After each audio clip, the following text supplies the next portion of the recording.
আজকের প্রথম নিউজ হচ্ছে যে আমাদের অ্যালবার্টো ডেল রিও ফাইনালি এবার ডাব্লিউডব্লিউইতে তার রিটার্ন করতে চলেছে। ডাব্লিউডব্লিউইর সাথে তার কন্ট্রাক্টও সাইন হয়ে গেছে।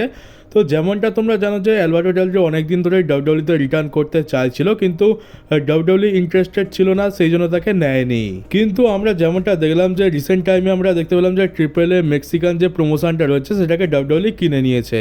আর তারই ওয়ার্ল্ড চ্যাম্পিয়ন ছিল অ্যালবার্টো ডেল রিও। তো তাই জন্য দেখতে গেলে সে তো অ্যালবার্টো ডেল রিও এখন ডাব্লিউডব্লিউইর প্রপার্টি হয়ে যাচ্ছে। আর ডাব্লিউডব্লিউই টোটাল 8 জন ট্রিপল এ প্রমোশনের রেসলারকে সাইন করেছে তাদের কোম্পানিতে। তার মধ্যে সবথেকে বড় নাম হচ্ছে অ্যালবার্টো ডেল রিও। আরেকজন রয়েছে, তাকে আমরা চিনি, সে হচ্ছে ওয়াইকিঙ্গো, যাকে আমরা রাসেলমেনিয়াতে রে ফিনিক্স ভার্সেস এল গ্র্যান্ডের ম্যাচের মধ্যে দেখতে পেয়েছিলাম। আর এছাড়া আরও 6 জন রেসলার রয়েছে। আর জেনে খুবই ভালো লাগছে যে অ্যালবার্টো ডেল রিও ফাইনালি এবার ডাব্লিউডব্লিউইতে তার রিটার্ন করতে চলেছে।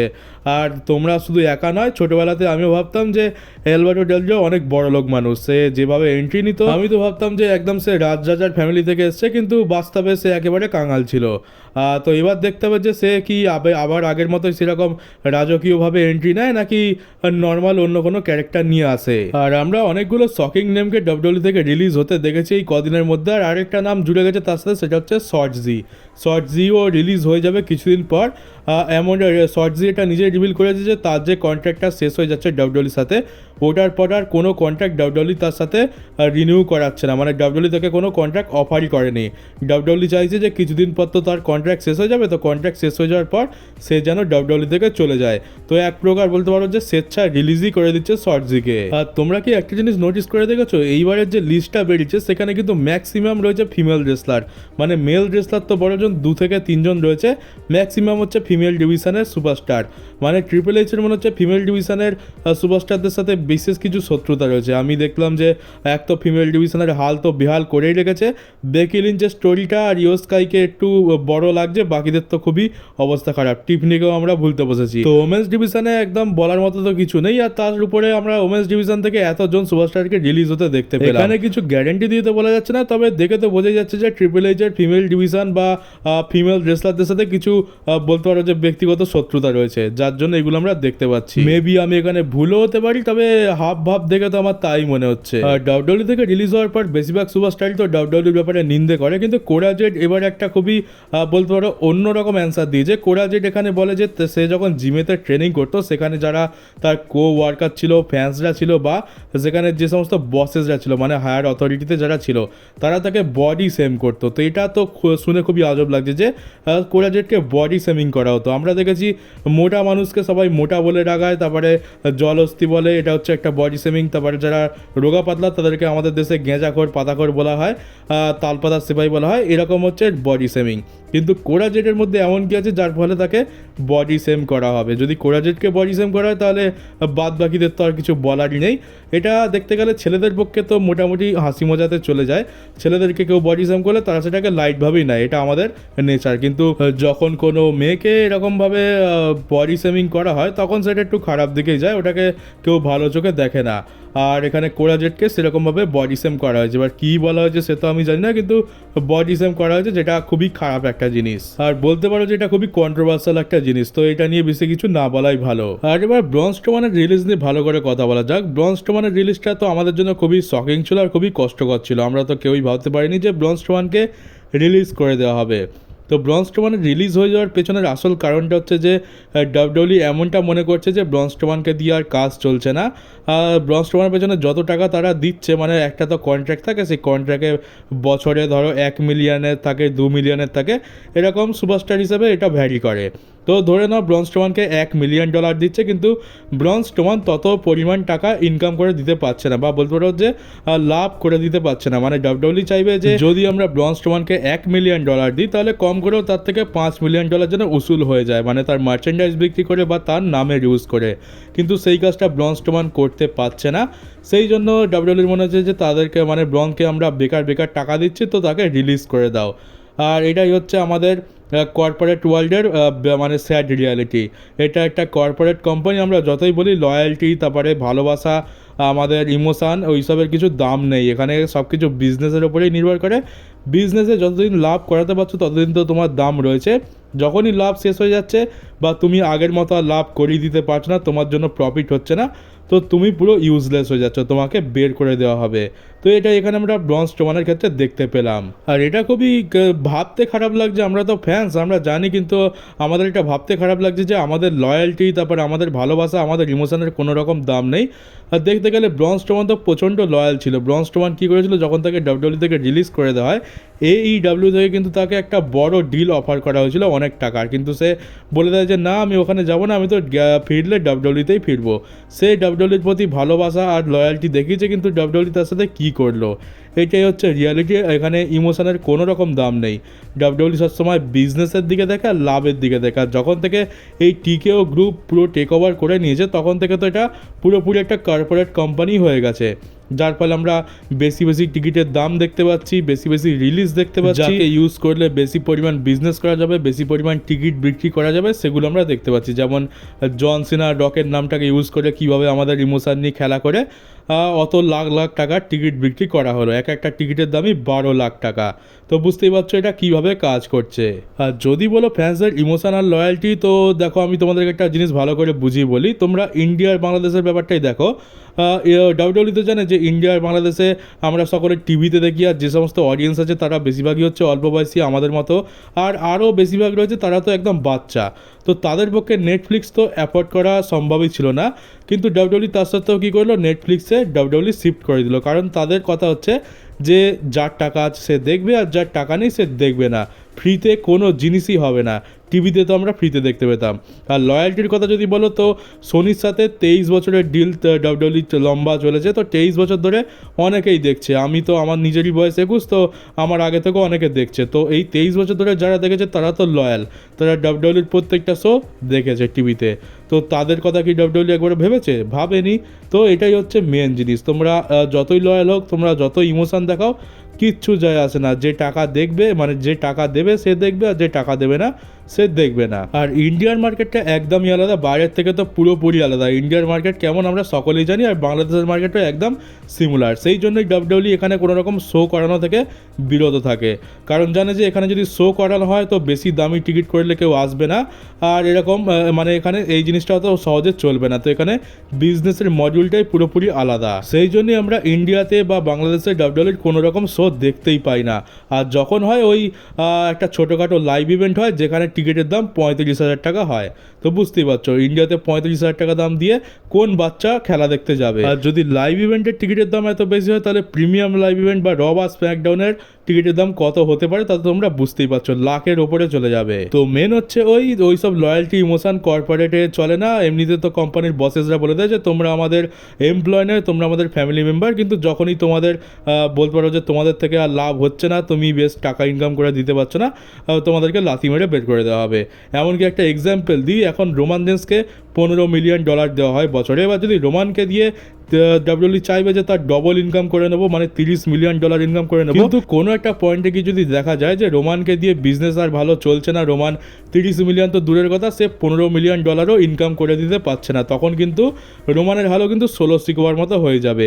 এটা একটা ব্যাড রিয়ালিটি, মানে খুবই খারাপ জিনিস।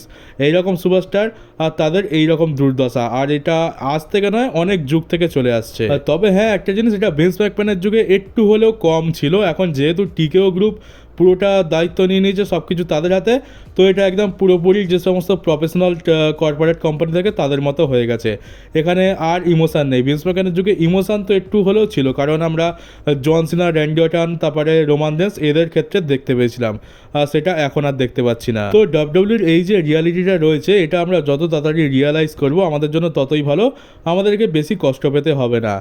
আর একদিন হয়তো এমনও আসবে যখন দেখতে পাবো যে ট্রিপল এইচ তার কাজ ঠিক করে করতে পারছে না, তার জন্য বিজনেসের লস হচ্ছে, আর তখন ট্রিপল এইচকেও কিন্তু বের করে দেওয়া হবে, এটাও হতে পারে। আর আমরা তো অনেক আশা করেছিলাম যে রেসলম্যানিয়াতে আমরা নিক অল্ডিসের ডেবিউ দেখতে পাবো। তো এই ব্যাপারে তো নিক অল্ডিস বলছে যে আমি রেসলম্যানিয়াতে আসিনি, কিন্তু আমার একটা ইচ্ছা তো রয়েছে যে আমি ডাব্লিউডব্লিউতে আমার একটা ইনরিং ক্যারিয়ার বানাবো, আর সেটার জন্য সঠিক একটা মোমেন্টের সে ওয়েট করছে। একটা লেজেন্ড স্টোরি লাইন চাই, মানে আলতু ফালতু স্টোরি লাইন দিলে তো হবে না। এখানে কি হচ্ছে যে র্যান্ডি অর্টনের কোনো অপোনেন্ট নেই, তাই নিক অল্ডিসকে নিয়ে আসা হবে। তো এটা নিক অল্ডিসের খুব একটা পছন্দ হচ্ছে না, মানে একটা একটা রিপ্লেসমেন্ট টাইপের হয়ে যাচ্ছে। সে যখন একটা জোরদার স্টোরি লাইন হবে, সত্যিকার একটা ভালো স্টোরি লাইন দেখতে পাবো, যেমনটা আমরা দেখতে পেয়েছিলাম কেভিন ওমেন্স আর শেন ম্যাকম্যানের মধ্যে, তারপর শেন ম্যাকম্যান আর এজে স্টাইলসের মধ্যে, সেরকম যখন একটা স্টোরি লাইন দেখতে পাবো তখন আমরা নিক অল্ডিসকে ডাব্লিউডাব্লিউ রিংয়ে ডেবিউ করতে দেখতে পেয়ে যাবো। তো স্টোরি লাইনের অপেক্ষা রয়েছে শুধু। আর কালকের রটা বলতে হবে বেশ ভালোই হয়েছে, আমরা সিএম পাঙ্কের রিটার্ন দেখতে পেয়েছি। এছাড়া কালকের রটা বেশ এন্টারটেনিং ছিল। কালকে রিভিউ ভিডিও বানাতে পারিনি, কারণ বাড়িতে না থাকলে রিভিউ ভিডিও বানাবে বা কী করে। তবে ঠিক আছে, কালকের র তোমরা ভালো এনজয় করেছো, স্ম্যাকডাউনের থেকে তো হাজার গুণে ভালো ছিল। আর কালকের রয়ের শুরুতে আমি যেরকম দেখলাম যে জে উসো ভার্সেস সেথ রলিন্সের ম্যাচ বুক হয়ে গেছে, তখনই বুঝতে পেরেছিলাম যে মেন ইভেন্টে আমরা সিএম পাঙ্কের রিটার্ন তো দেখতে পেতে চলেছি। কারণ দেখতে গেলে জে উসোর প্রথম টাইটেল ডিফেন্স, সেটা তো জে উসো হারবে না, তাহলে সেথ রলিন্সকেও তো পিন করা যাবে না, তাহলে হবেটা কি? অফকোর্স সেখানে আমরা ইন্টারফারেন্স দেখতে পাবো। আর কে ইন্টারফেয়ার করতে পারে? স্যামি জেন তো অফকোর্স ইন্টারফেয়ার করতে পারে, কিন্তু যেভাবে তাকে ভেঙে দেওয়া হয়েছিল আগের সপ্তাহে, তো সে নাও আসতে পারে। তো একটা বড় নাম হচ্ছে সিএম পাঙ্ক, রোমান তো আসবে না, তো সিএম পাঙ্কই বেঁচে থাকলো। আর সারপ্রাইজিংলি ওই ম্যাচটাতে আমরা স্যামি জেন আর সিএম পাঙ্ক দুজনকেই দেখতে পেলাম, যার ফলে ডিসকোয়ালিফিকেশনে ম্যাচটা এন্ড হয়ে যায়। আর যা বুঝতে পারছি, যতদিন না রোমান রেন্স রিটার্ন করছে ততদিন হয়তো আমরা দেখতে পাবো যে সিএম পাঙ্ক আর স্যামি জেন মিলে এই সেথ রলিন্স আর ব্রন ব্রেকারের এগেনস্টে লড়বে। এটা যা করে টেনে টুনে নিয়ে যাওয়া হবে সামার স্ল্যামের মানে মানি ইন দ্য ব্যাংকের আশেপাশের সময়। তারপর যখন রোমান রিটার্ন করবে তখন রোমান আর সিএম পাঙ্ক মিলে এই দুজনের এগেনস্টে হয়তো লড়বে, এমনটা তো ধারণা করা হচ্ছে। তবে আরেকটা জিনিস বুঝতে পারছি যে সেথ রলিন্সের কাছে কিন্তু খুব তাড়াতাড়ি চ্যাম্পিয়নশিপ আসতে চলেছে, ওয়ার্ল্ড টাইটেল। আমরা এই বছরেতেই তার কাঁধে ওয়ার্ল্ড চ্যাম্পিয়নশিপ দেখতে পেতে চলেছি। আর আমরা আমাদের ব্যাঙ্গার আফটার ব্যাঙ্গার সেমাসেরও রিটার্ন দেখতে পেলাম। অস্টিন থিওরির সাথে ম্যাচ ছিল আর অস্টিন থিওরিকে ম্যাচটা হারিয়েও দেয়। সেমাসের এরকমই হয়ে গেছে যে কিছুদিনের জন্য গায়েব হয়ে যাবে, তারপর রিটার্ন করবে, বেশ কয়েকটা ম্যাচ জিতবে, স্টোরি লাইনের কোনো ডাইরেকশন নেই, তারপর আবার অদৃশ্য হয়ে যাবে। এরকমভাবে দেখতে তো খুব একটা ভালো লাগছে না। আমি তো চাইবো যে এরপর সিমাসকে যেন একটা মেন স্টোরি লাইনে আনা হয় আর তাকে চ্যাম্পিয়নশিপও জেতানো হয়। আমরা এতদিন ধরে বলে আসছি যে তাকে ইন্টার কন্টিনেন্টাল চ্যাম্পিয়নশিপ জিতিয়ে দাও, কিন্তু সেটা শুধুমাত্র এখনো পর্যন্ত সিমাস আর আমাদের স্বপ্ন হয়েই থেকে গেল। জানি না এই স্বপ্ন কবে পূরণ হবে। আর কালকে রাতে আমরা বেকি লিঞ্চের যা প্রোমো দেখতে পেলাম, আর প্রোমোতে যেভাবে বেলিকে বারবার টেনে আনা হচ্ছে, আমার তো মনে হচ্ছে যে আমি যেটা বলেছিলাম সেটা হতে পারে, কারণ আমরা ব্যাকল্যাশেতে হয়তো বেলির ইন্টারফারেন্স দেখতে পেলেও পেতে পারি। এটার তো চান্স আমার লাগছে, স্টোরি লাইনে পুরোপুরি ফিটও বসছে। তো দেখা যাক। আর হ্যাঁ, বাই দ্য ওয়ে, ব্যাকল্যাশ কিন্তু এই রবিবারই আমরা দেখতে পাবো। দেখতে গেলে আর 4-5 দিনই বাকি রয়েছে।